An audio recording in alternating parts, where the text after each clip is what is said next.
انتم عاملين ايه؟ يا رب تكونوا بخير. النهارده معانا فيديو جديد وحلقه جديده معانا ومعاكم على قناتنا على اليوتيوب. ودرس النهارده لو انت بتصور فاشون او براندات او تبع حاجه تبع الملابس. الفيديو ده موجه ليك لو انت مبتدئ لسه طبعا ما بتفهمش في فوتوشوب او يعني ما بتعرفش تعمل ديزاين لنفسك للصور. فالنهارده هعلمكم ازاي تعملوا الكلام ده يعني ببساطه. تمام. اول حاجه هنعملها، هنفتح الصوره بتاعتنا بالشكل ده وهنيجي عند select وندوس على select subject بالشكل ده.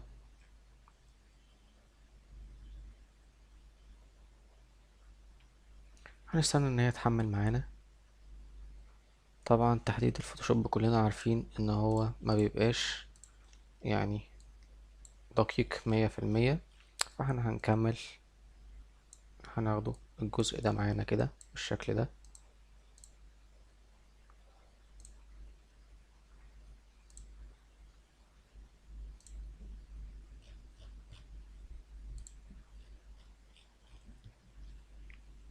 هنيجي هنا في الحتة دي احنا عايزين نعمل دي select عليها بالشكل ده كده. تمام. صغر الأداة دي معانا. هنيجي هنا نقرب أكتر عشان نشوف احنا بنعمل ايه. تمام.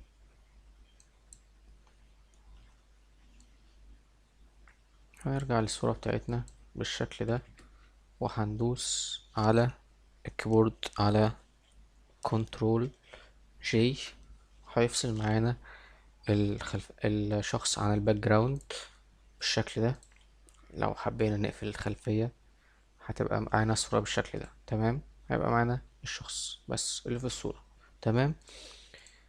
تاني حاجة معانا، هنيجي هنعمل ايه لو احنا عندنا مثلا براند وعايزين نعمل علامة مائية محدش يسرق الصورة دي. هنيجي هنا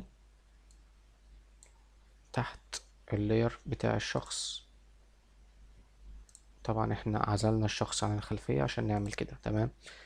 هنحط الكلمة بتاعت البراند مثلا ايا يكن انا مثلا هكتب كلمة فاشون بالشكل ده. تمام. كده بالشكل ده انا كده عملت علامة مائية ان محدش يعرف يسرق الصورة بتاعتي. تمام. طبعا في جزء من الصورة مش باين، فاحنا هنعمل دبل لاير للكلمة. هنخلي جزء فوق الشخص اللي معانا في الصورة وجزء تحت. تمام. طب ليه عملنا كده؟ هقولك دلوقتي. هندوسه دبل لاير على الكلمة بتاعتنا وهنيجي هنا هنعمل كده، هيعمل لنا فريم على الكلمة. تمام. هندوس اوكي. طبعا هنشوف اللون اللي احنا عايزينه. انا مفضل اللون الاسود، يعني احنا هنعمل اللون اللي احنا عايزينه طبعا عادي. انا هعمل اللون الاسود على الصورة بتاعتي. تمام. وهاجي هنا وهدوس على الكلمة دي كده بالشكل ده. كده اتحدد معايا الفراغات اللي كانت مش باينة. تمام. هنيجي نحط الكلمة دي في نص الصورة بالشكل ده كده. خليها فوق شوية كده. تمام. وهنيجي مثلا نكتب كلمة تاني مثلا أي يكن تكون ستايل مثلا. نصغر الكلمة بتاعتنا شوية بالشكل ده.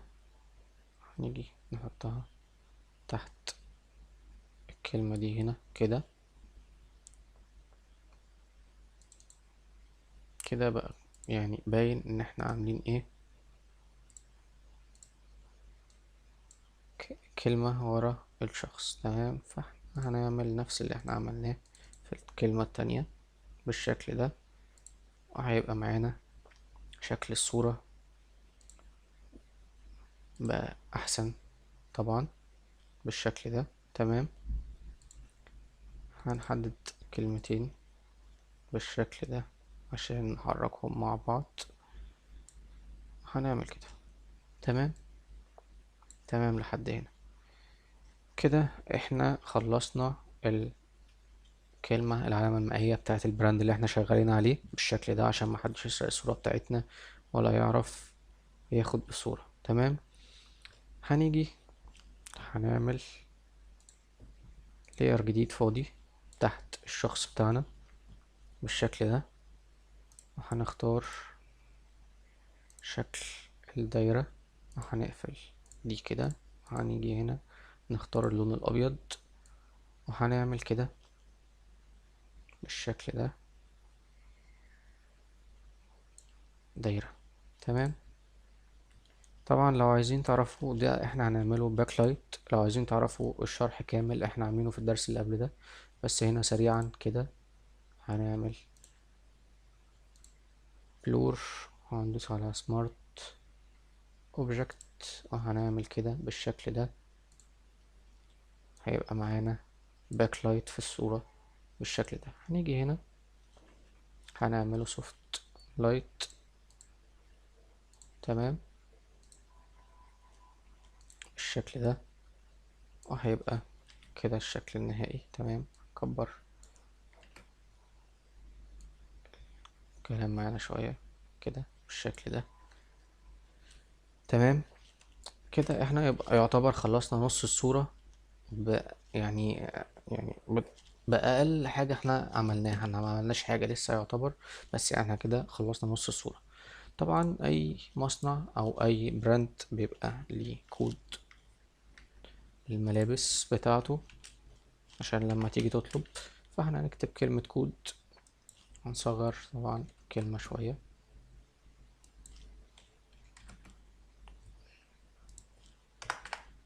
بالشكل ده كده، وليكن مثلا الكود بتاع القطعة دي 233 مثلا، 233. تمام. هنيجي نحطها كده بالشكل ده كده، ده كود القطعة اللي معانا مثلا. تمام. طبعا اي براند اي قطعة ملابس اي حاجة لو هي مش وان سايز بيبقى ليها مقاسات، فاحنا هنيجي نكتب المقاسات بتاعتنا ميديوم لارج اكس لارج 2 اكس لارج 3 اكس لارج بالشكل ده. تمام. وهنحب نحطها مثلا في الحتة دي معانا، نصغر بالشكل ده، وهنيجي نكتب كلمة سايز بالشكل ده وهنخليها اسود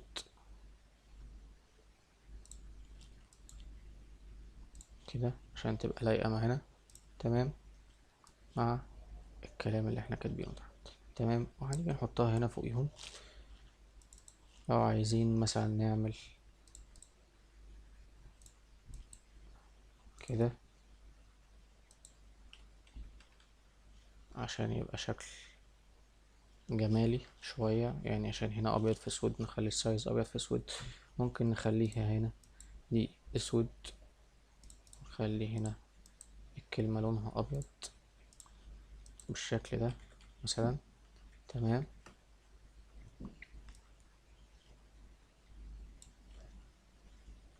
تمام جدا. ممكن برضو نصغر المقاس شوية تاني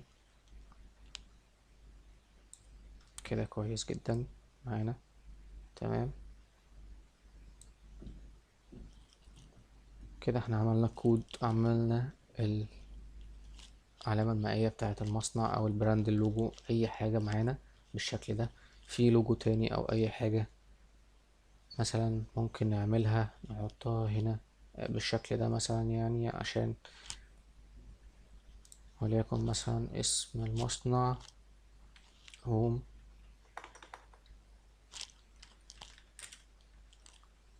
وير. تمام مثلا يعني بالشكل ده.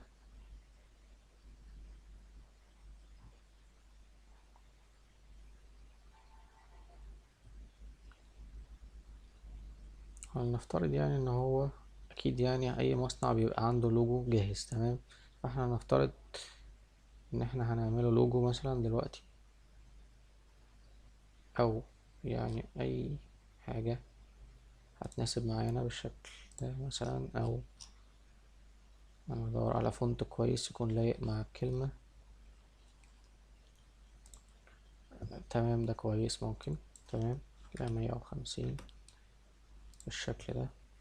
هنيجي نحط اللوجو بتاع المصنع كده بالشكل ده معانا. تمام، حابين مثلا نعمل حاجة تاني، هنعمل layer فاضي، وهنيجي هنا هنختار كده،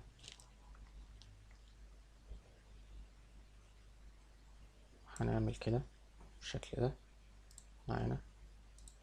تمام، هناخد منها 4 دبل layer. تمام، أول واحدة هنعملها كده بالشكل ده، تاني حاجة هنعملها كده بالشكل ده، آخر حاجة هنعملها كده بالشكل ده.